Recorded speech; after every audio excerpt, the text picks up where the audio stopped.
¿Qué tal amigos? Bienvenidos a una emisión más de Libros con Wasabi. Antes que nada, le doy la bienvenida al gran escritor Fernando Sánchez Dragó. ¿Qué tal, Fernando? Un gusto saludarte de nuevo. Hola, buenas tardes aquí en España y ahí debe ser poco, casi casi la del alba, ¿no? Las 9:30 de la mañana aquí y Bueno, 5:30 ya de la por ahí, tarde. por ahí. Pues nada, Muy buenos días, buenas tardes, ambas cosas. excelente, Fernando. Bueno, en esta ocasión hablaremos acerca del romanticismo y un pequeño recordatorio, amigos. Si gustan suscribirse a la página, nos harían un gran favor para apoyar este proyecto. Y bueno, en esta ocasión, como mencioné, hablaremos del romanticismo de Gustavo Adolfo Bécquer y de Soria. Así que, Fernando, mi primera pregunta es, ¿de qué manera el romanticismo es una reacción a la razón y por qué sobreponer el sentimiento a la razón? Bueno, yo creo que no hay por qué crear una bipolaridad, es decir, la razón no se opone al sentimiento y el sentimiento puede ser un sentimiento prudente, un sentimiento racional, un sentimiento que no te arrastre como si fuera un huracán. Entonces, bueno, yo creo que hay que aplicar la justa medida, un poquito de razón, un poquito de sentimiento. Claro, la razón sin sentimiento se convierte, bueno, en una especie de cuerpo inerte, frío, ¿no? Es decir, el sentimiento es lo que añade emoción, lo que añade corazón. No en balde una de mis novelas, mi novela, en fin, más conocida, se llama El camino del corazón. El camino del corazón significa, bueno, aportar a la razón algo que la razón no tiene.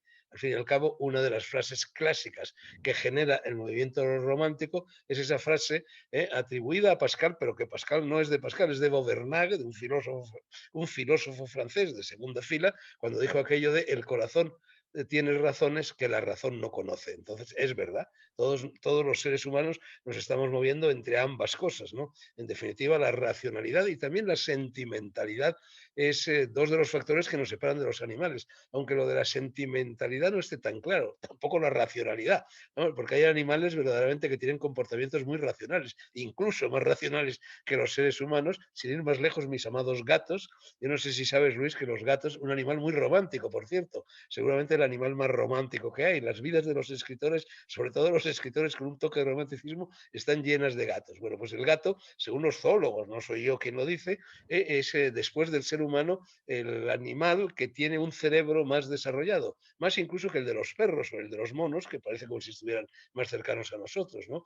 Entonces, bueno, pues los gatos pueden ser realmente, los gatos parecen muy inteligentes, observándolos parecen muy inteligentes y por ello, pues en fin, no sé si se les puede aplicar el término racional. Y luego también el sentimentalismo, ¿no? Hombre, porque es verdad que hay animales muy sentimentales. Hay animales, perros, gatos, pero no solo perros y gatos, incluso lagartos, incluso osos, incluso, que parecen manifestar, hombre, sentimientos a los seres humanos, a las personas que los cuidan, a las personas que los conocen, ¿no? O sea que, en fin, ahí andamos. Pero en cualquier caso, el corazón tiene razones que la razón no conoce, pero que la razón se esfuerza en conocer precisamente a través de la reflexión lírica, literaria, melancólica de los románticos.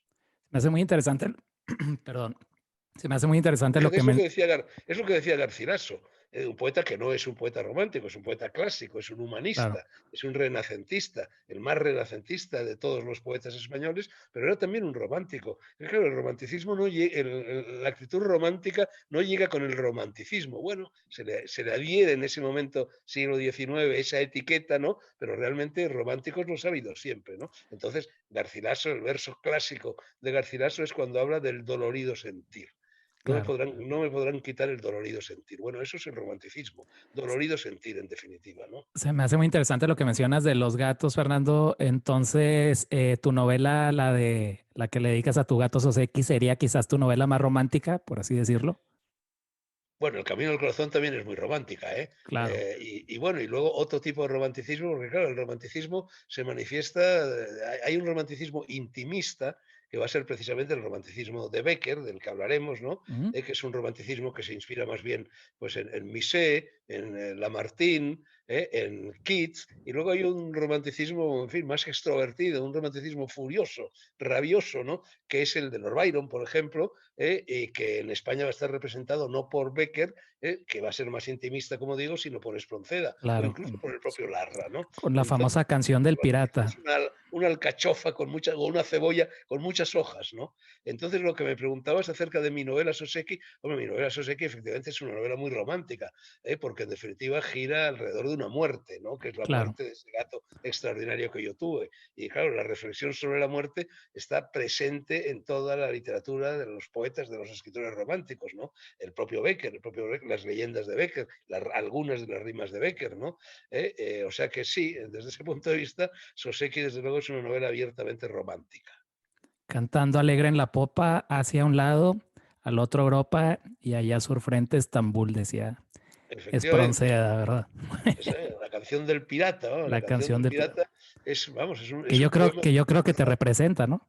efectivamente, vamos, me representa porque además, bueno, yo lo aprendí muy de niño de memoria y precisamente una de las cosas que me he esforzado en hacer ahora con mi hijo pequeño, Aquela, que como sabes tiene 8 años, cuando ya tenía 2 o 3, a la hora de desayunar, todas las mañanas le decía y le iba poco a poco, le ayudaba a memorizarla una estrofa de la canción del pirata.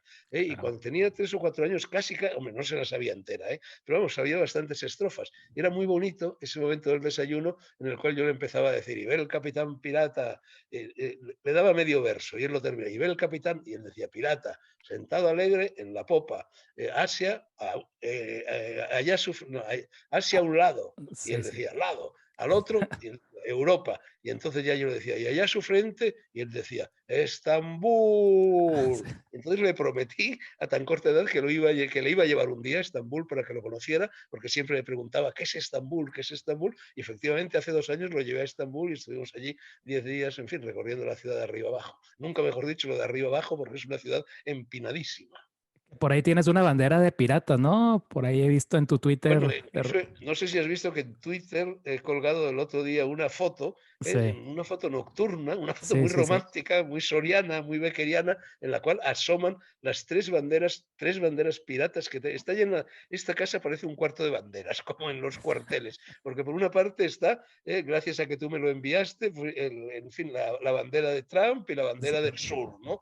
sí, sí. Tengo también una bandera saharaui, en fin, del Frente Polisario, que en estos momentos está levantándose en armas otra vez frente a las fuerzas de Sí, sí. ocupación marroquíes, y yo he asumido también esa batalla pues con la misma alegría vital con la que Lord Byron se fue a luchar con los independientes, con los independentistas griegos, ¿no? Bueno, ya Claro. van 2 banderas y luego tengo 3 más. Una es la clásica bandera pirata, calavera, tibias Ujú. cruzadas. Otra es esa misma, pero en fin, en una distribución del blanco y negro diferente, y otra es la de la corsa, la de Ya. Córcega, la de mis antepasados córcegos, esa que se ve una cabeza con un pañuelo blanco atado a la frente, ¿no? Así que efectivamente estoy rodeado de banderas. Y el otro día saqué aquí esta foto de repente por la noche, no sé si tú la has visto en Twitter, Sí, pero era una sí. foto bonita, era una composición, Ujú. es decir, era un collage donde había un montón de cosas y se veían 2 de las banderas piratas. ¿Dónde conseguiste esa bandera pirata, Fernando? ¿En algún viaje o?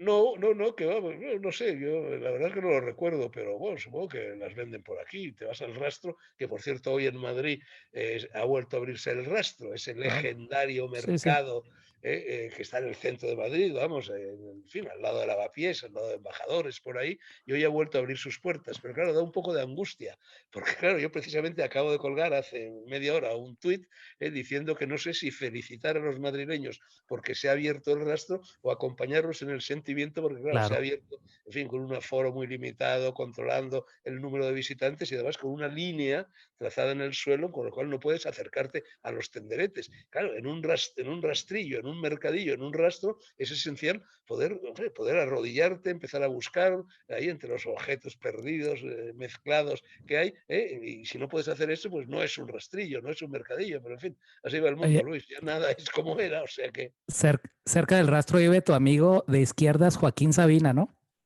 al ladito, en la plaza de Tirso de Molina. A Y quien le bueno, mandamos un precisamente saludo. además estos días me he estado carteando con Andrés Trapiello, un Mm. escritor al que aprecio mucho como escritor y como persona, que tiene uno de sus libros más recientes, es sobre el rastro. Y además Trapiello es, igual que Juan Manuel Bonet, en en fin, ese escritor que fue el anterior director del Cervantes, anterior a Luis García Montero, que es el que en estos momentos ocupa el cargo. Y entonces Bonet y él han ido prácticamente, hombre, no te digo que todos los domingos de su vida al rastro, pero en fin, todos los que les pillaba en Madrid, iban los dos juntitos a las 8 de la mañana, muy prontito, antes de que las personas que iban ahí a husmear entre las bibliotecas, entre los libros que aparecen, porque ahí aparece de todo, podían llevarse, en fin, las piezas de bibliofilia antes que nadie, a Claro. veces por muy poco dinero, ¿no? Excelente, Fíjate que en Fernando. el rastro, Mm, a veces yo hace un par de años, de repente recibí un envío de un señor desconocido que había encontrado poemas míos, ¿eh? En un archivo de la cárcel de Carabanchel, que cuando yo, mi paso, en fin, en mis años juveniles por la cárcel de Carabanchel, se ve que se quedaron allí, en fin, en algún archivo, en alguna carpeta, en algún cartapacio, poemas míos y reaparecieron 40 años después en el rastro, nada menos, ¿no? Y un señor los encontró y ese señor tuvo la gentileza de enviármelos.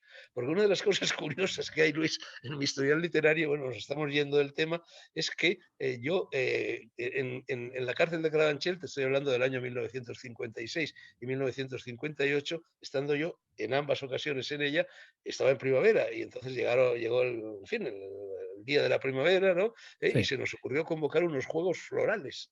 Los juegos florales, que consisten, como sabes, en que los participantes escriben un poema y se presentan, los primeros y los segundos juegos florales de la cárcel de Carabanchel. Y yo gané los dos.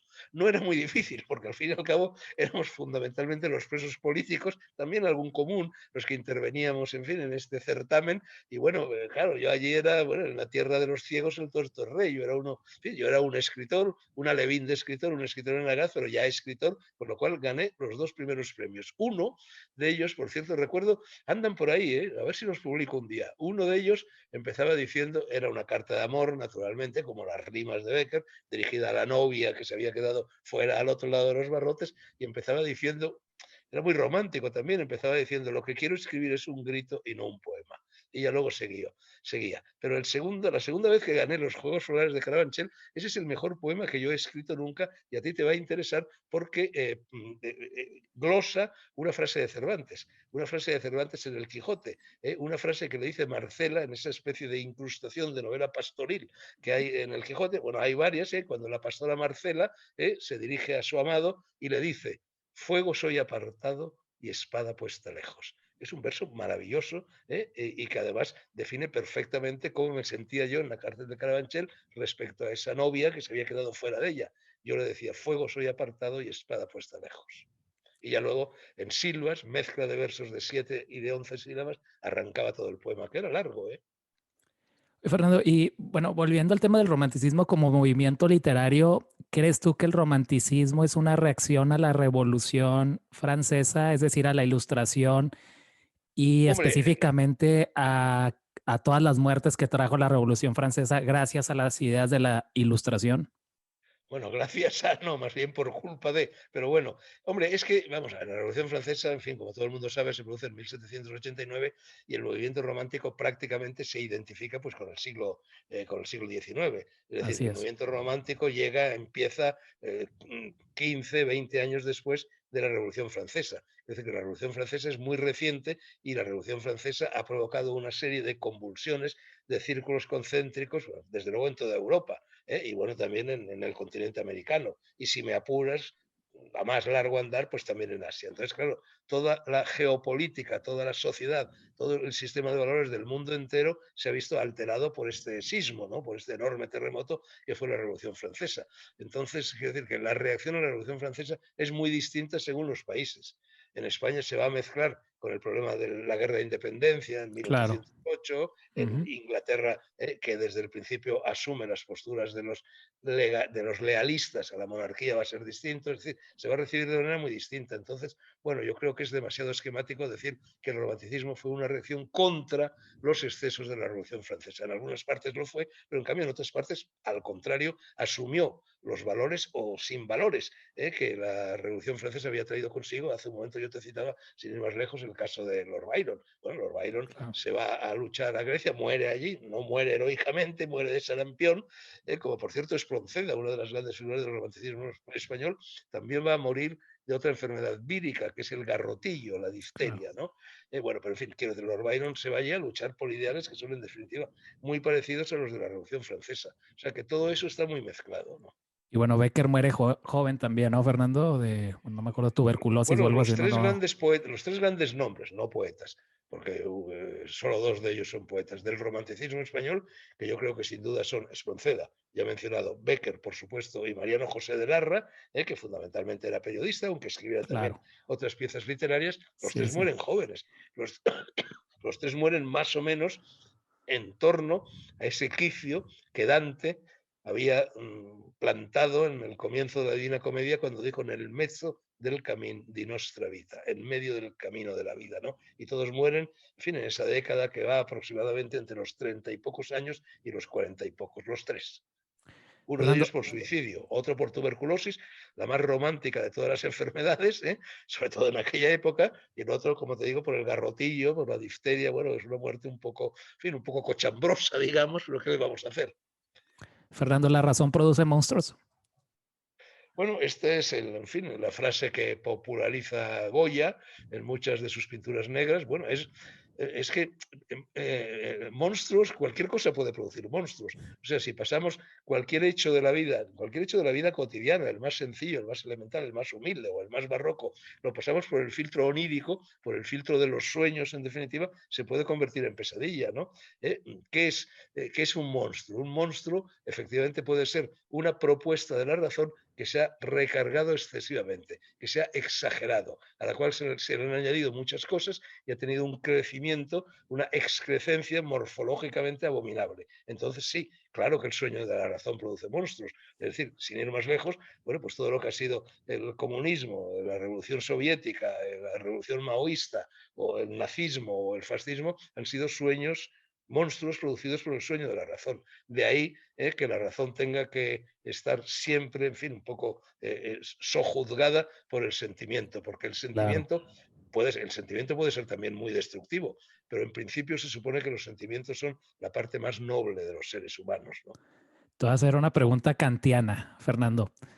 ¿Es la razón un sueño? ¿Una ilusión? Bueno, la razón es como, en fin, es uno de estos conceptos, de estas palabras, de estos palabras que en realidad no sabemos muy bien lo que significan, como libertad, como conciencia, ¿no? Como espiritualidad. Es decir, son cajones de sastre en lo que cabe todo, en lo que caben muchas cosas. ¿Qué sería la razón? La razón sería el fruto de la actividad del cerebro humano. Pero claro, el cerebro humano no siempre es racional. El cerebro humano es muchas otras cosas, además de racional. Entonces, bueno, la razón es una tentativa de organizar el mundo. Es una tentativa, en definitiva, bueno, en provecho propio de organizar a nuestro alrededor los elementos del mundo, que pueden ser otras personas, que pueden ser objetos, que puede ser el horario, el calendario, la actividad. Entonces vamos ordenando, igual que si tienes un armario y colocas cajones, y en un cajón colocas los calcetines, y en otro cuelgas las corbatas, y en otro cuelgas la chaqueta, y lo vas organizando de una manera racional, ordenada, organizada el mundo alrededor. Y de ahí, y así nace la razón. Pero luego, claro, el mundo no es como lo soñamos, no es como lo sueña la razón, sino que sufre, en fin, muchas vicisitudes a lo largo de, en fin, a lo largo de la vida, y entonces, bueno, la razón va transformándose continuamente en otras cosas, ¿no? La razón es proteica, sirve para rotos y para descosidos, ¿no? Yo Sí. racionalmente puedo justificar una cosa y su contraria. ¿Crees que Es hay lo que hacían una, los sofistas, es lo que hacían los sofistas en Grecia, en definitiva, ¿no? crees que hay una realidad absoluta más allá de la razón que no podemos percibir? Bueno, esa realidad absoluta que sí la podemos percibir, lo que pasa es que no podemos organizarla, no podemos entenderla del todo, es Claro. inefable, escapa a los límites de la razón, pero eso es lo que los paganos llamaban anima mundi, es Mm. decir, la fuerza de la naturaleza. Es decir, en definitiva, eso mismo que Dante, vuelvo a citar a Dante, al final de la Divina Comedia decía, l'amore que el sol mueve el altre stelle, el amor que mueve el sol y las demás estrellas. Bueno, eso que es la organización del universo, el famoso relojero de Einstein, bueno, eso en definitiva es la racionalidad. Entonces, eso lo conocemos, sabemos que está ahí, sabemos que el universo tiene un propósito, el universo tiene una evolución, el universo no sabemos si nace o si es eterno, pero en cualquier caso evoluciona, se mueve vive, muere, resucita, etcétera, bueno, todo eso efectivamente es un mecanismo y es un mecanismo que actúa de forma racional. Las leyes de la naturaleza, a diferencia de las leyes de la sociedad, a diferencia de las leyes del derecho político, las leyes de la naturaleza son extraordinariamente racionales, siempre. Como extraordinariamente racional es la conducta de los animales cuando actúan movidos por el instinto. El instinto siempre es racional. Por ejemplo, volvemos a hablar de los gatos. Yo, en fin, ya sabes que me dedico a la observación de los gatos y cuando un gato está preparándose para dar un salto, a veces un salto como lo hace, como lo hacía Soseki todas las mañanas cuando yo, y muchos gatos, cuando yo me levantaba, se venía detrás de mí, yo me iba al lavabo y entonces él, pumba, saltaba al lavabo porque a los gatos les gusta muchísimo cuando se abre un grifo, en vez de beber del agua que tienen allí en un pocillo, beber el agua que sale del grifo. O sea, que Claro. está más fresca y está más viva. Entonces, bueno, ver a Soseki o a cualquier otro gato como desde el suelo se preparaba para lanzarse, en fin, a la plataforma en la cual está instalado el lavabo, bueno, era de una perfección, de una racionalidad absoluta. Estaba todo medido al milímetro, daba el salto justo para caer donde debía caer y a la altura a la que debía caer. Fernando, volviendo un poco al tema de la Revolución Francesa, yo te he escuchado decir que hay dos tipos de democracia, el que surge a raíz de la Revolución Francesa y el estadounidense, y que el que surge a raíz de la Revolución Francesa es el que conduce a dictaduras. Nunca lo he entendido muy bien, no sé si nos podrías explicar un poquito esto. Bueno, en fin, la verdad es que es un tema muy vasto, es un tema tan vasto que condujo a Alexis de Tocqueville a escribir sobre su famoso libro sobre la democracia en América y a meter el dedo en la llaga de los abusos de la democracia, que efectivamente, igual que los sueños de la razón producen monstruos, la democracia también puede producir despotismo. Hombre, en cierto modo, claro, es que la democracia, ¿de qué democracia estamos hablando? Porque claro, siempre cuando uno habla de democracia se está refiriendo inicialmente, bueno, a donde se dice que nació la democracia, sería en fin, en la Atenas. Claro, En la Atenas, pues más o menos del siglo de Pericles. Pero bueno, es que la democracia en Atenas tenía muy poco que ver con lo que ahora creemos que es democracia. Es decir, la democracia de Atenas era una democracia elitista. Era una democracia en la cual, bueno, por supuesto, y para empezar, las mujeres no tenían derecho al voto, cosa que ahora nos escandaliza. Y para seguir, los extranjeros, los metecos, tampoco tenían derecho al voto. Y por supuesto, los esclavos menos. Y por supuesto, todas aquellas franjas de la población que, que eran las mayoritarias, que no habían recibido los estudios, que no habían aprobado la paideia, en fin, esa especie de bachillerato realmente, en fin, de alto listón, pues tampoco tenían derecho al voto. Entonces, más que de una democracia, era una aristocracia, una meritocracia, en la cual solamente podían votar aquellas personas que se habían ganado el derecho al voto, en fin, por su cultura, por su generosidad, en fin, por su filantropía, por su deseo de mejorar las condiciones de las demás personas. Esas demás personas, el pueblo llano, no tenía derecho al voto, pero tenía que ser misericordiosamente, benévolamente gobernado por quienes sí sabían cómo gobernar. Claro, de ahí ya, bueno, va evolucionando el concepto de la democracia por aquí y por allá y otras intentonas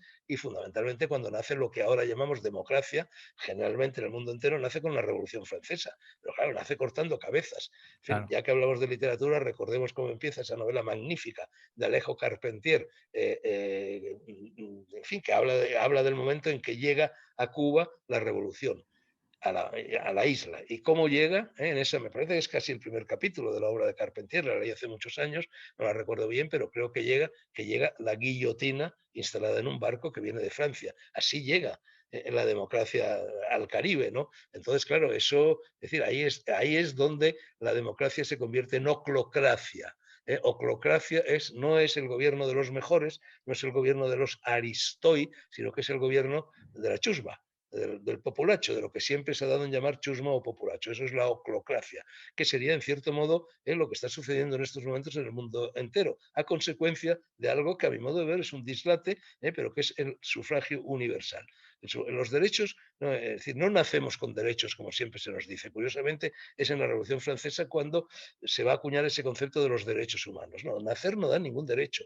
Lo que da derecho a un ser humano, o da derecho incluso a un animal, o da derecho incluso a una planta, da derecho a cualquier ser vivo, es la conducta de esa persona a lo largo de la vida. En fin, la conducta de una planta evidentemente es prácticamente mecánica, no hay una intencionalidad. Entonces los seres humanos nacemos todos, pues, en fin, más o menos iguales o más o menos desiguales, y emprendemos una ruta que es la ruta de la vida, a lo largo de la cual nos vamos convirtiendo en aristoi, es decir, en los mejores, vamos acumulando méritos, o lo contrario. Entonces tú no puedes igualar el voto de Jack el Destripador, para poner un ejemplo extremo, con el voto de, en fin, con el voto de Einstein, ¿no? Es evidente que no se puede nivelar eso. Entonces la Revolución Francesa sí lo hace, crea el mito del sufragio universal. En cambio, en Estados Unidos, la revolución, una revolución americana, pero fue una revolución independentista, fue una revolución soberanista, fue una reacción contra, en fin, contra la metrópoli. Es decir, era una revolución que no se hizo de abajo arriba, como la Revolución Francesa, y entonces los de abajo, oclocracias, se dedicaron a cortar cabezas,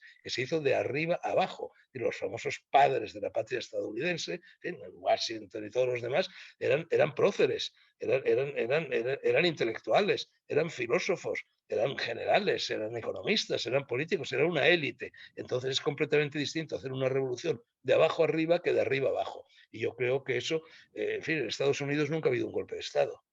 Nunca ha habido un golpe contra la democracia, ¿no? En cambio, en Europa continuamente, prácticamente todos los países, se han dado golpes de Estado contra la democracia. Señal de que la democracia que viene de la Revolución Francesa, bueno, tiene las raíces un poco podridas, en cambio la otra no.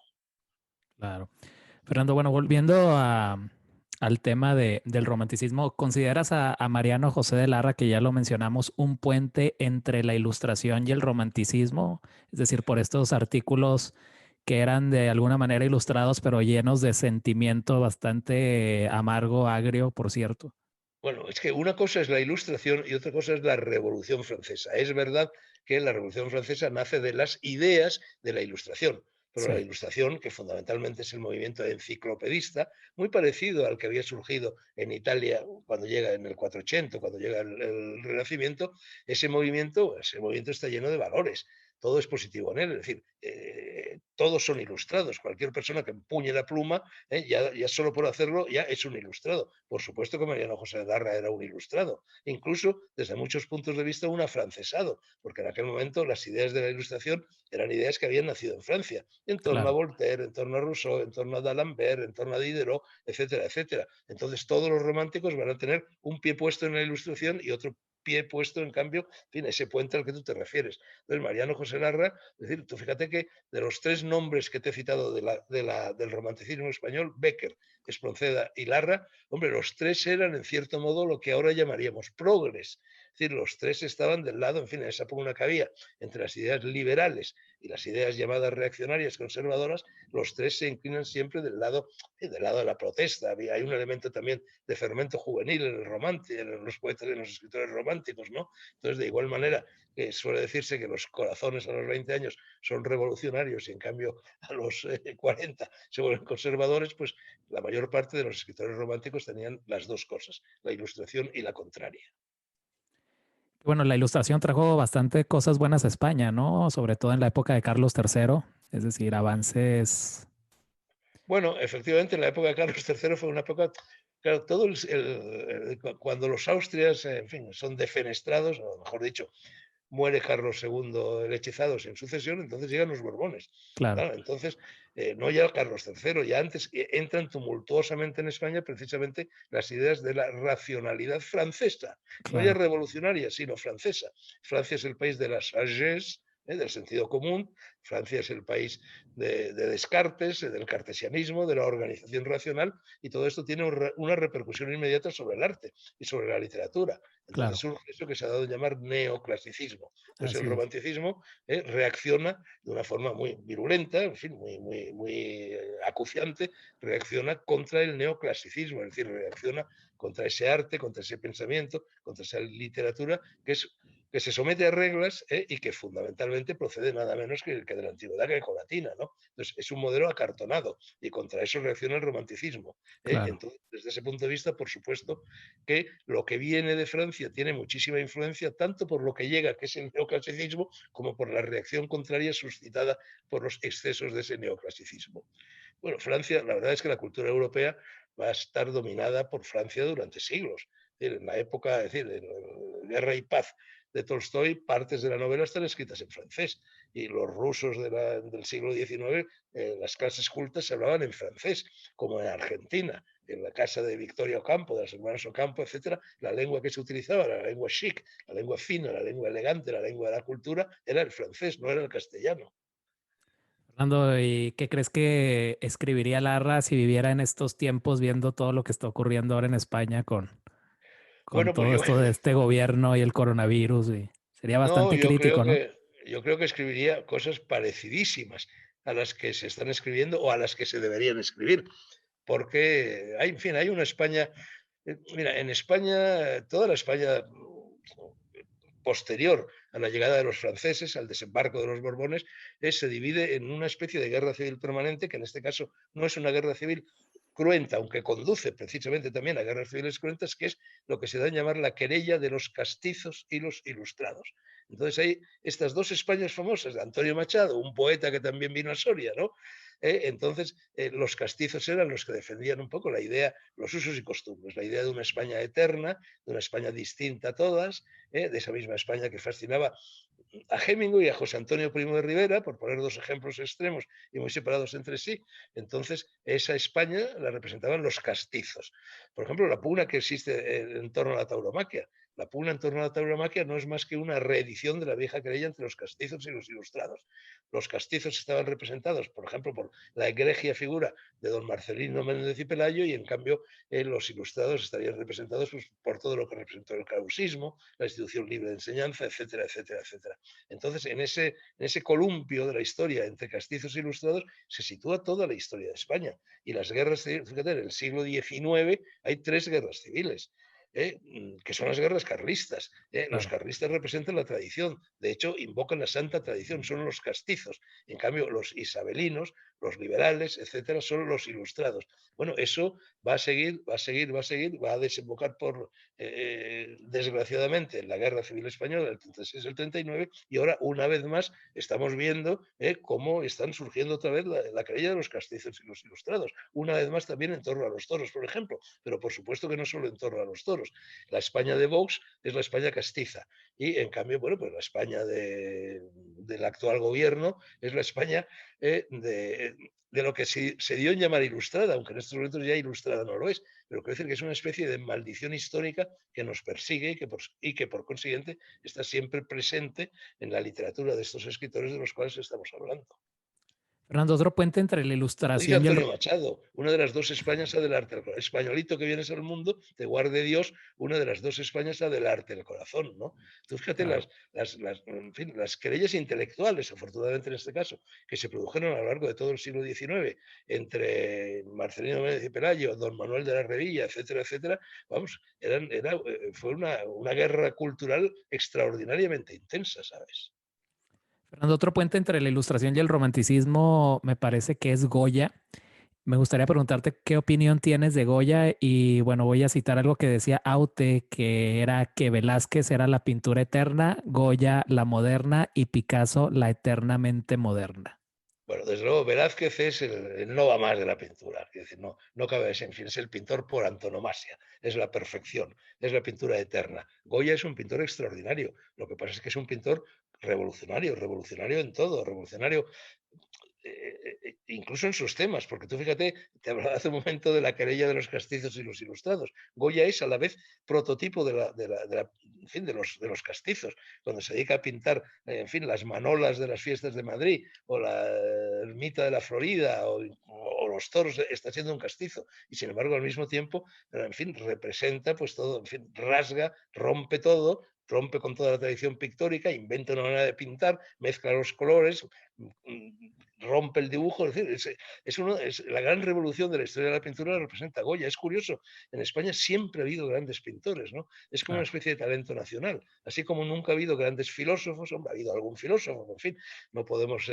caracterizar la cultura española por la filosofía, en cambio sí podemos caracterizarla por la poesía, siempre ha habido grandes poetas en España, por el teatro, siempre ha habido grandes dramaturgos en España, no ha habido siempre grandes novelistas, ¿no? Sigue sin haberlos en realidad, y por la pintura. Fíjate, la pintura, estamos ahora hablando de dos pintores que quizás representan cada uno en su estilo, cada uno en lo suyo, en fin, las dos cumbres máximas de la historia de la pintura, que son Velázquez y Goya, ¿no? Entonces, hombre, a mí me gusta muchísimo Goya, claro, ¿a quién no le gusta Goya? Es que eh, es un universo, es un mundo, es el yin y el yang. Bueno, de hecho, tú ves que te pinta la maja desnuda y pinta la maja vestida. ¿Eh? Claro. La maja desnuda sería lo ilustrado y la maja vestida sería lo castizo, ¿no?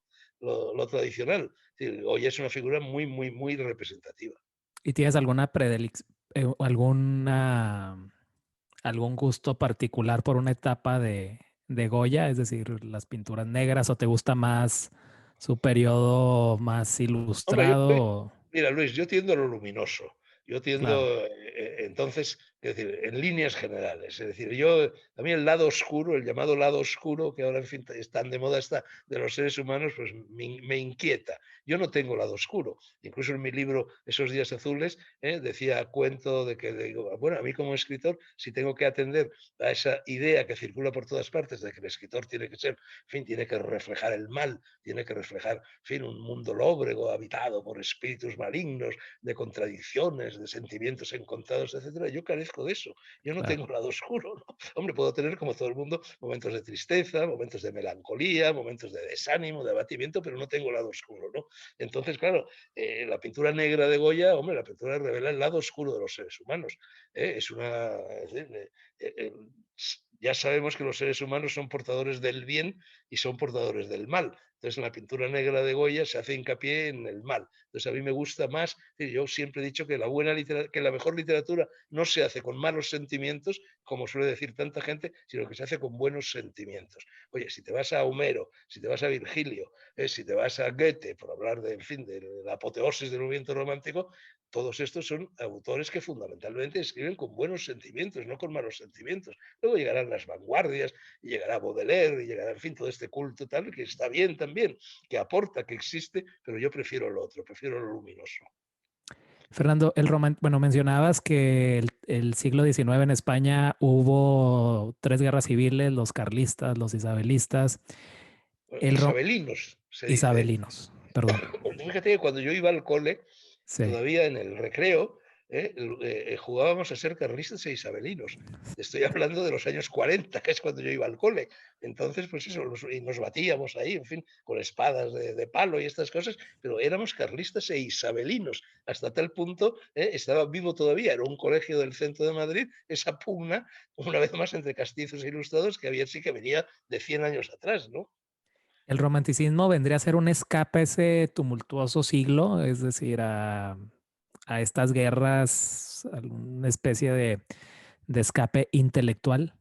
Bueno, el romanticismo es una actitud no solo literaria, no solo pictórica, no solo musical, una actitud vital de las personas que son distintas a los demás, que no se convierten en miembros de una grey, que no son Claro. rebañegos, que son individualistas y que entonces llega un momento en que se hartan de las convenciones que les vienen impuestas por todo el mundo que han recibido, pegan un puñetazo en la mesa y deciden romper con todo, ¿no? Entonces, esa actitud es común prácticamente a todos los románticos. Lo que pasa es que hay entre ellos quienes lo hacen de una manera suave, de una manera lírica, y hay entre ellos quienes prefieren, en cambio, la manera épica, ¿no? Es decir, los grandes poetas románticos ingleses, tú fíjate cómo, por una parte está Lord Byron y por otra parte está Keats, que son dos formas de romanticismo completamente diferentes, y completamente diferentes del romanticismo triunfalista, por así decir, ceremonioso, que representa Víctor Hugo en Francia, o el romanticismo que va a representar en Alemania Goethe, que es pura razón, que es pura contención, que es pura moderación, y el que va a representar Holderlin, bueno, que es un individuo, en fin, que para decirlo de una forma popular, estaba como una cabra, es decir, estaba loco. Estaba loco y hay una anécdota extraordinaria que a mí me gusta muchísimo de Holderlin. Bueno, ya sabes que Holderlin en un determinado momento, bueno, pues ya enloqueció del todo, se retiró del mundo, no volvió a escribir nunca más, no recibía a nadie, vivía, era huésped, en fin, de un ebanista allí en la ciudad de Alemania donde vivía, y un buen día, a pesar de eso, conservaba por sus poemas, que eran poemas de juventud, conservaba un enorme prestigio entre la juventud alemana, pues llegó a alguien de una universidad, no sé, alguien como tú, que quería conocer a Holderlin, qué habrá sido de Holderlin, dónde estará Holderlin, por qué no ha sido. Entonces llega allí y Holderlin no está. Ha salido a dar un paseo por el río, o lo que sea, y entonces este señor, este profesor, habla con el ebanista, con el carpintero, propietario de la casa donde se alojaba Holderlin. Y el carpintero, hombre del pueblo, en definitiva, le dice una cosa muy curiosa. Le dice, este señor, hablando de Holderlin, no está loco por lo que le falta, sino por lo que le sobra. Siempre suele decirse que a los locos les falta un tornillo, ¿no? Entonces, bueno, efectivamente, el poeta romántico, el poeta loco, el que representa el arrebato absoluto, como lo puede representar Holderlin, es alguien al que le sobran cosas, ¿no? Y entonces en fin, esos elementos de sobra que hay en su cerebro, que hay en su corazón, intenta trasladarlos a la poesía. A la poesía o, en fin, o a otro género literario, fundamentalmente la poesía. Fernando, ¿qué opinas de Becker como poeta y narrador? A mí se me hace muy interesante Becker porque a lo largo de mis clases es uno de los autores que más les gusta a mis alumnos. No sé si porque es una narrativa bastante sencilla, con Bueno, bastante sentimiento. Becker gusta a todo el mundo. Claro, Ahora, si sales a la calle aquí en España y preguntas a los jóvenes quién es Becker, probablemente no saben ni quién es. Pero así yo es. recuerdo cuando yo tenía, no te digo cuando yo tenía 20 años, cuando yo tenía 7, 8, 9, 10 años, Becker era popularísimo. Los poemas de Becker y las leyendas de Becker las conocía todo el mundo. Es decir, que las Claro. conocía mi madre o las conocía, pues, en fin, las chicas de servicio que había en casa, las conocía todo el mundo. Yo muy niño aún, me aprendí prácticamente de memoria todas las rimas de Becker. Entonces, efectivamente, todo lo que escribió Becker, bueno, todo lo que escribió Becker no, porque hay una parte muy desconocida de la obra de Becker. Becker fue también un periodista, en fin, un periodista importante y eso Y, normalmente no se conoce. y fue Pero historiador también, ¿no? ¿O me fue equivoco? historiador, fue Sí, sí, pintor, ¿no? claro. Como su hermano Valeriano, ¿no? Que murió un poco antes que él, y entonces fundamentalmente las leyendas y las rimas, que es donde eleva el tono Becker, literariamente hablando, bueno, son muy fáciles de leer, muy asequibles a todo el mundo. Manejan elementos, bueno, como los puede manejar un poco el cine, ¿no? Elementos que llegan a todo el mundo y además lo hacen efectivamente en un lenguaje muy sencillo, que todo el mundo entiende. Y Y yo al creo que mismo eso, tiempo, Becker va a tener una influencia enorme en la historia de la poesía española posterior, incluso en la generación del 27. Poetas como Rafael Alberti le van a rendir homenaje llamándolo huésped de la niebla, etcétera, etcétera, ¿no? Y yo creo que eso pretendía el romanticismo, ¿no, Fernando? El que la literatura fuera popular, que fuera fácil de entender, el recoger estas leyendas urbanas. Así es, tú fíjate, bueno, hablábamos antes de la canción del pirata, bueno, la canción del pirata era como el Padre Nuestro, la sabía todo el mundo de memoria, ¿no? Entonces las rimas y leyendas de Becker también. Los chicos de mi época, cuando teníamos 15 años y empezábamos a salir con una chica, y le cogíamos a la chica la mano en un parque, le recitábamos rimas de Becker. Claro. Y tú me preguntas qué es poesía y tú me lo preguntas, poesía eras tú. Este tipo de cosas continuamente se las estamos diciendo los chicos a las chicas, ¿no? Entonces, efectivamente, la literatura romántica alcanza una dimensión popular que luego se va a perder cuando llega el siguiente movimiento.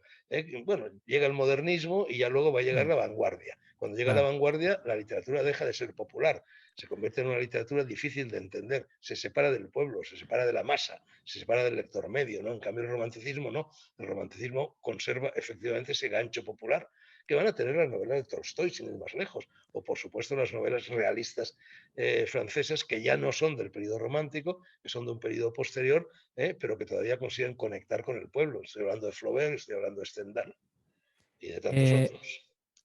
y bueno, Antonio Machado, bueno, años después sería también un poeta romántico porque es también una poesía bastante sencilla, ¿no? Bueno, además es que Antonio Machado y Becker son casi, se podrían escribir vidas paralelas, porque Claro, los dos acaban en Soria, y los dos se casan con una soriana, porque también se casó con Casta, otra soriana Becker, no solo Machado con la celebérrima Leonor, y los dos tienen una existencia, pues hombre, una existencia dura, grisácea, apagada, tristona, desdichada, ¿no? Son figuras muy parecidas. Y luego este vínculo soriano efectivamente es curioso, porque Soria, te estoy hablando desde Soria, como sabes, ¿no? mm, Soria es una ciudad que a pesar de que es una de las ciudades, durante mucho tiempo fue la ciudad con menos habitantes de España. Creo que ahora tiene todavía menos habitantes que Soria Teruel. Pero en fin, Soria y Teruel allá se andan siempre, ¿no?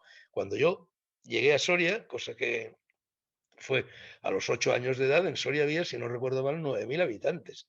decir, era una ciudad verdaderamente muy pequeñita y, sin embargo, el impacto de esa ciudad en la historia de la literatura española era extraordinario. En Soria siempre ha habido por lo menos un gran escritor, a veces varios, ¿eh? Porque Bécquer es, en fin, el primer caso del que se guarda recuerdo, pero es que luego va a llegar Antonio Machado y va a llegar Gerardo Diego y va a llegar incluso Laín Entralgo, que también pasó por aquí, y va a llegar Ricardo Gullón, el famoso crítico, que fue profesor en Harvard, etcétera, etcétera. E incluso ahora pues ha habido también una cierta, bueno, el premio Nobel de literatura Peter Hanke venía por aquí, yo lo conocí aquí, en esta casa de la que te hablo estuvo Peter Hanke aquí, porque se enamoró de Soria, ¿no? Entonces, ¿por qué esta ciudad recoleta, esta ciudad mínima, franciscana, se convierte en una ciudad literariamente muy importante? Casi, casi, en fin, cabría hablar de una literatura soriana que marca a todos los escritores, incluso a mí, que llegamos a ella, pues es muy curioso, pero es que claro, Soria, ¿tú conoces Soria, Luis? No, Fernando, no he estado. Y de hecho te iba a preguntar, ¿qué tiene Soria que ha cautivado a grandes escritores, entre ellos Bécquer Machado y a Fernando Sánchez Dragó? Es Bueno, decir, por lo que pronto, vamos a ver, por lo pronto Soria es, no solo Soria, también La Rioja y también Burgos, pero es la cuna del castellano. Es decir, la cuña del castellano, ¿eh? Aquí en Soria se hablaba un castellano extraordinario y se sigue hablando, sobre todo en las zonas campesinas. Pero es que Soria fundamentalmente era rural, era agraria, era campesina, ¿no? No era una polis, era agro, ¿no? Entonces, eso por una parte, el excelente castellano que se hablaba. Luego, bueno, tú fíjate que la provincia de Soria, si la miras geográficamente, es el crisol de todas las Españas, tierra de moros y de cristianos y de judíos. Aquí, muy cerquita del pueblecito a Castelfido del que te hablo, está Ágreda, que tiene uno de los guetos, una de las juderías más importantes de España. Entonces se mezclaba aquí, en fin, todo ese, en fin, esos tres grandes cursos fluviales, que es lo musulmán, que es lo cristiano y que es lo judío de la cultura española, se cruzaban aquí. Fíjate que Antonio Machado tiene un verso que a mí me gusta mucho, que hablando de Soria dice que en Soria se escucha clamor de mercaderes de muelles de Levante. Levante es Oriente. Y efectivamente, dice, pero bueno, ¿cómo que en Soria, que está metida en el cogollo de la península ibérica, que no tiene salida alguno al mar, que el mar le pilla lejísimos, cómo se puede hablar de clamor de mercaderes de muelles de Levante? Pero es verdad. Ese clamor de gentes que venían de lejanas tierras está presente en la toponimia, está presente en las costumbres, está presente en la gastronomía de esta zona, que es muy fría además y que actúa como una especie de congelador. Es como una especie de nevera en la cual, pues no sé, igual que en determinadas partes de Siberia, pues hay mamuts conservados en icebergs, pues en fin, en cierto modo, el símil, la metáfora vale también para Soria. Aquí todo quedó conservado como una especie de iceberg. Incluso esta es una zona geológicamente antiquísima, ¿no? Y eso se aprecia en el paisaje. Entonces el paisaje es, vamos, a mí es el paisaje que más me gusta de la Tierra. Es un paisaje de meseta, es un paisaje de estepa. Aquí te subes a una cumbre y yo siempre digo que ves el mar, porque es infinito, ¿no? La llanura que se expone a tus ojos. Bueno, y al mismo tiempo la ciudad, hombre, es una ciudad por esta característica de congelador que te digo que había conservado muy bien una serie de usos y costumbres que en estos momentos en gran medida han desaparecido. Soria en los últimos 30 años ha perdido su personalidad, lo que la hacía distinta, pero en aquel momento, y no digamos ya cuando llega aquí Bécquer o cuando llega aquí Antonio Machado, claro, esa personalidad era muy viva. Soria era muy, cuando yo llegué por primera vez a Soria a los 8 años, recuerdo perfectamente el momento en el que llegué. Es decir, llegué desde Madrid en lo que se llamaba el automotor, que era un tren, en fin, que llegaba tardaba 4 horas en llegar, y llegué a Soria, cogí un autobús en la estación, que es la misma estación donde se iba a rodar el doctor Givago, porque el doctor Givago en gran medida se rodó aquí, en tierras de Soria, porque Soria, los cielos de azul cobalto intensísimo de Soria son parecidísimos a los de Siberia, ¿no? Y el paisaje también. Entonces, en la estación de Soria es donde se rodó la famosa escena de la estación del doctor Givago, ¿no? Y bueno, cuando yo me apeé en esa estación, agarramos un autobusito que nos trajo hasta el centro de la ciudad, 2 kilómetros, o sea, prácticamente en 5 minutos escasos, me bajé allí y ¡guau! Tuve la impresión, yo era muy novelero, claro, con mis 8 añitos, ya era escritor y todas estas cosas, y dije, estoy como en el lejano oeste. Me sentí como tú estás en El Paso, bueno, yo me sentí como en el claro, lejano oeste, era un western, o olía, sea, olía a bosque, olía a claro, lobos, olía a sierra, ¿no? Es verdad, ¿no? claro. había mucha madera en Soria, ¿no? Una gran tradición pinariega, ¿no? Y era todo distinto, no se parecía nada Soria al resto de la España que yo conocía, que fundamentalmente era la de Madrid, la de Galicia y la de Alicante, pero bueno, a otras partes hubiera sido lo mismo. Entonces era una especie de laboratorio de todo lo que habían sido las Españas, ¿no? Entonces, pues yo creo que esto explica, y además era un mundo cerrado, es un mundo perfecto, un mundo donde todo se podía dominar, ¿no? Y bueno, esa característica hacía que siempre se decía que la gente llegaba a Soria, los que venían a trabajar a Soria, enviados, en fin, desde otras zonas de España, llegaban llorando, porque Claro. pensaban que wow, ahí esto va a ser muy aburrido, va a ser muy paleto, va a ser muy provinciano, todo esto, y en cambio cuando tenían que irse, porque los destinaban a otra parte, se iban también llorando porque estaban perdiendo precisamente todo aquello que les había hecho llorar en el momento de su llegada, ¿no? Entonces, bueno, es un fenómeno muy complejo el de Soria, muy, muy complejo. Fernando, Pero bueno, fíjate, dime. mira un mapa, verás como Soria linda, con Aragón, con La Rioja, con Burgos, con Valladolid, con Segovia, con Madrid y con Guadalajara. Es decir, nada menos que 7 provincias. Entonces, Claro. eso lo convierte en un crisol. Yo no sé si hay alguna otra provincia en España, tendría que mirar un mapa y, en fin, ir calculándolo. Yo creo que ninguna España linda con 7, en ninguna parte, de ninguna provincia española linda con otras 7 provincias, ¿no? Entonces, claro, al mismo tiempo Soria es muy pueblerina y muy cosmopolita, con ese clamor de mercaderes de muelles de Levante. Fernando, a los escritores del romanticismo les tenían esta fascinación por lo lúgubre, lo oscuro. Estoy Claro, pensando sí, en Bram Stoker también. y Transilvania, que no confundirlo con Pensilvania ahora con esto de las elecciones. Es, es, es Soria de alguna manera lúgubre como la retrata Becker en El Monte de las Ánimas. Bueno, vamos a Y ver, lúgubre no es por su paisaje, porque es un paisaje o bien de bosques, o bien de llanura, o bien de estepa. Ninguno de esos dos paisajes son lúgubres. El de los sí, bosques un poco más, claro, pero son bosques de pinos. Tampoco ya, son bosques de árboles añosos, de estos que oscilan por la noche con las ramas, tal, no. Es decir, los elementos visuales de Soria no son lúgubres, pero lo que sí es lúgubre en Soria, y por eso, en fin, fascina también a los poetas románticos, es por la carga de antigüedad que hay en ella, de leyendas, de claro, muertos que los vuelven a la vida, de templarios. ánimas, el monte de las ánimas, los templarios, es Mm. decir, todo lo que es, en fin, la curva, la famosa curva de ballesta que traza el Duero en torno a Soria, como la definía Antonio Machado, bueno, es un paseo por el temple. De hecho, yo en mi libro Gárgoles y Avidis hablé mucho de eso. Está allí la ermita de San Saturio. San Saturio es el patrono de la ciudad. El nombre, San Saturio además está por ver si existió. Era un santón legendario al cual se atribuía, por una parte, discípulo de Prudencio, con lo cual era un humanista, y por otra parte, pues se le atribuían milagros, en fin, y todo este tipo de cosas. Y hay una ermita que está enclavada en el corazón de la curva de ballesta que traza el Duero en torno a Soria, que es la ermita de San Saturio, ¿no?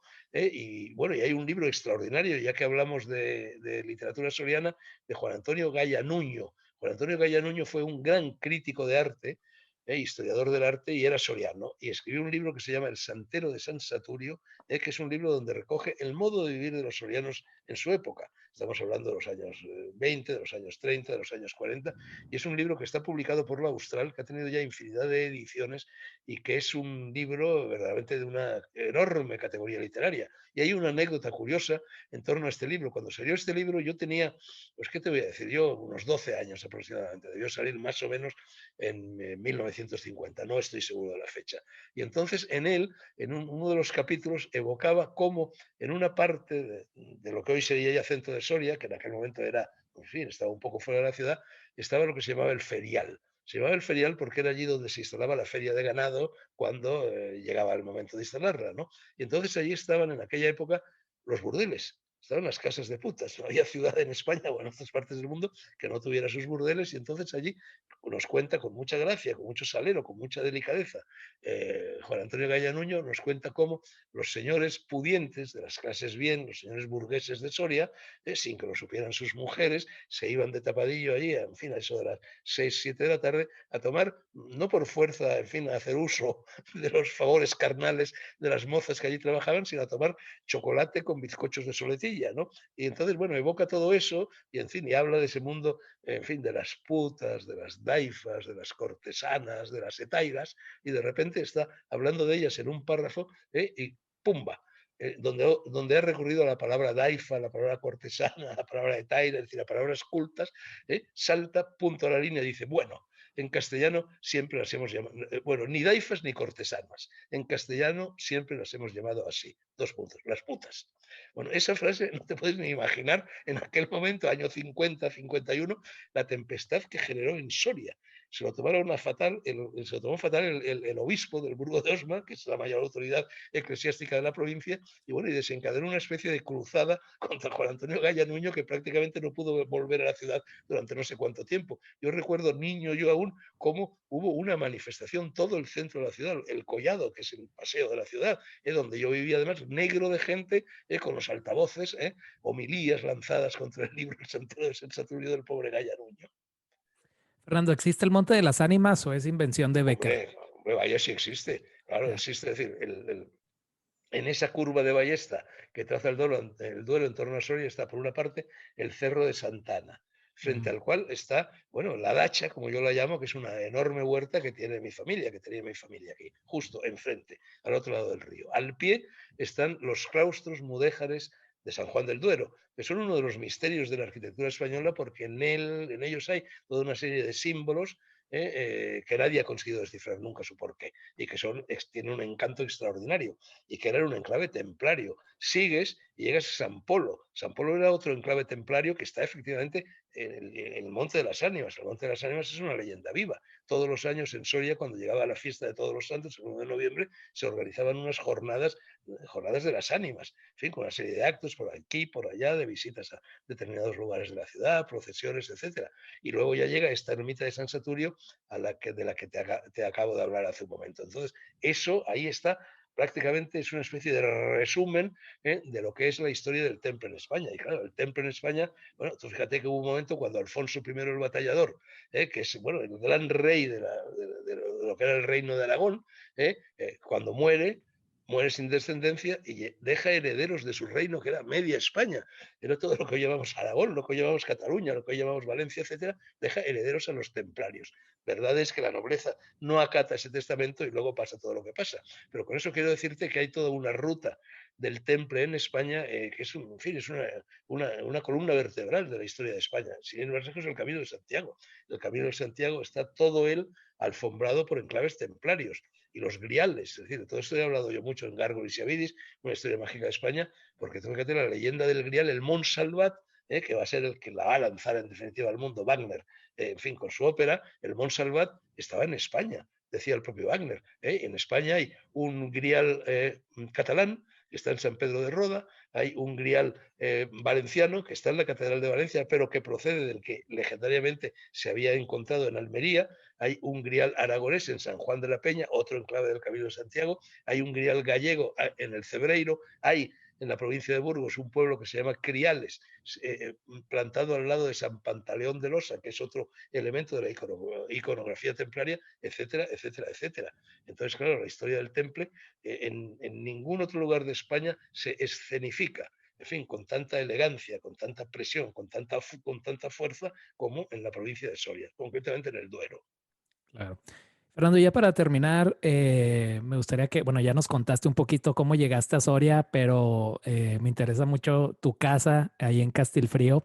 No sé si nos quieres contar un poquito de la historia de esa casa que creo era de tu padrastro, ¿no? De la familia de tu padrastro y tú Bueno, la yo llego a renovaste. Soria a los 8 años porque mi madre se casa en segundas nupcias con un señor de Soria.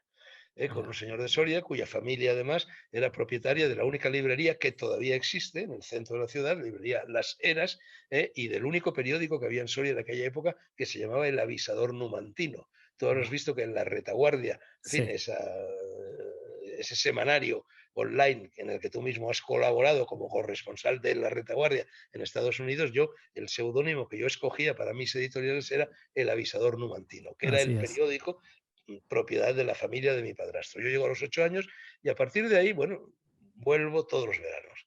La mitad del verano eran veranos interminables, Luis, los de aquella época. Sí. Empezaban el 20 de junio y terminaban el 2 de octubre. Era que Wow. cuando se reanudaba el curso escolar, día de mi cumpleaños, además. Bueno, entonces eran más de 3 meses. Entonces daba tiempo para todo, porque además el tiempo infantil es un tiempo muy largo, ¿no? Es un tiempo muy ancho. Entonces pasábamos la mitad del verano yo con mi familia en Alicante, que era la, en fin, patria chica de mi madre, y la otra mitad del verano en Soria. Entonces siempre había en el seno de la familia una especie de pugna, una pugna amistosa, entre lo soriano y lo alicantino. Lo soriano representado por mi padrastro, que era un hombre seco, austero, enjuto, un caballero a la vieja usanza, un cristiano viejo, ¿no? Y mi madre, que en cambio era todo exuberancia alicantina, primavera, flores, geranios, jazmines, etcétera. Y bueno, yo naturalmente, bueno, como suele suceder, ¿no? Como yo era hijo, el complejo de Edipo, todas estas cosas, me arrastraba siempre en esa especie de pugna entre lo soriano y lo alicantino, que imperaba en las conversaciones alrededor de la mesa, en las sobremesas, etcétera, tomaba partido por lo alicantino. Es decir, me sentía más cerca de Alicante que de Soria. Y hete aquí que tuve que irme al exilio y cuando lejos de España empecé a añorar España, empecé a pensar en España, empecé a concebir, en fin, ese paseo por toda la historia de España que es Gárgoles y Avides, empezó a crecerme Soria, Soria, Soria en la memoria, y efectivamente cuando por fin, tras casi 7 años de exilio, regresé a España, le pedí a mi familia que si me podían ceder un piso en el centro de Soria, en ese collado que mencioné hace un momento, y así fue. Entonces ya me instalo en Soria cuando yo tengo pues 32 o 33 años. Y ya a partir de ese momento prácticamente el sitio donde más he vivido es en Soria, mucho más que en Madrid. Lo que pasa es que era solo una etapa más, porque llega un momento en que, arrastrado por un destino muy difícil de descifrar, acabo en esta casa de Castelfrío. ¿Cómo? Estoy hablando ya de los años 90, concretamente año 93, 94, 95. Mi Sí. madre está ya muy malita, está ya en un proceso de inmovilidad articulatoria, está, en fin, perdiendo poco a poco la cabeza, en un proceso de creciente senilidad, etcétera. Y yo, cuando estoy en Madrid, pues voy todas las tardes a verla. Me tumbo allí junto a ella, ella está en su butaquita, en el diván, tal y cual, y un buen día entran mis hermanos, uno de ellos acaba de morir ahora precisamente, y acababa de morir su padre, que era mi padrastro, y les oigo que van a vender esta casa. La habían heredado ellos, porque esta casa era la casa en la que había nacido mi padrastro. Fíjate qué oscuro destino me trae a mí, que no soy más que hijastro, no soy ni siquiera hijo de sangre, ¿no? Me trae ahí. Entonces yo lo oigo así con el rabillo de la oreja que van a vender esta casa, que era una casa que no tiene nada que ver con la casa que ahora es, porque yo aquí, vamos, he metido de todo, Claro. años y años de trabajo, de dinero, de cosas, de objetos, de libros, etcétera. La he transformado por completo. Pero bueno, yo lo oigo y les digo, ¿cuánto la vendéis? Y me dicen 2,5 millones de pesetas. Bueno, la gente que nos escucha ahora no tendrá ni idea de lo que eran 2,5 millones de pesetas, pero en estos momentos es una cantidad casi irrisoria. Entonces yo no sé por qué, porque yo no necesitaba para nada una casa, ya tenía una casa en Madrid y tenía otra casa en Soria Capital, digo, la compro yo. Y entonces no sé por qué tuve esa corazonada, ese pronto, efectivamente la compré y así llegué a Castilfrío. Gracias a Dios, porque Soria poco a poco se fue transformando. Y ahora tiene 50.000 habitantes, ya no tiene los 9.000 que tenía cuando yo la conocí, ahora está llena de coches, está llena de semáforos, está llena de turistas, está llena de gente, está llena de Claro. veraneantes, en fin, es otra cosa, no tiene ha perdido su identidad, ha perdido su personalidad. Sigue siendo una ciudad bonita, una ciudad agradable, una ciudad donde todavía, en fin, los niños pueden salir a la calle y jugar en ella, ¿no? Pero ha perdido todo aquello que en un determinado momento me condujo a deificarla prácticamente desde el exilio, y entonces me vine aquí, que estoy a 25 kilómetros, y ya, vamos, te aseguro, Luis, que para mí ir de Castilfrío a Soria, 23 kilómetros exactamente, es como ir a Manhattan. Yo ya veo Claro. Soria como si fuera Manhattan, porque además creo que en 3 ocasiones le ha caído el premio gordo de la lotería. No sé si tú sabes lo que es el premio gordo de la Sí, lotería, sí, sí.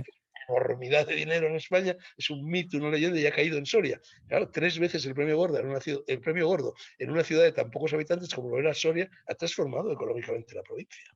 Y bueno, Fernando, ¿cuántas personalidades no han pasado por esa casa? Aute, Bueno, Escotado, ha pasado Abascal. Jodorowsky, ha pasado Arrabal, han pasado, en fin, si me pongo a citar los escritores que han pasado por aquí, han Claro. pasado muchísimos escritores. Hombre, algún día tendré que escribir sobre todo eso. Yo creo que eso será ya en el cuarto o quinto volumen de mis memorias, si las musas me dan estro suficiente para poderlas escribir. Pero claro, yo aquí, junto a mi casa, hay otra casa enfrente, que también la compré y que también la arreglé, también muy, muy bonita, más pequeña. Yo quería convertir Sí. esa casa en un refugio de escritores.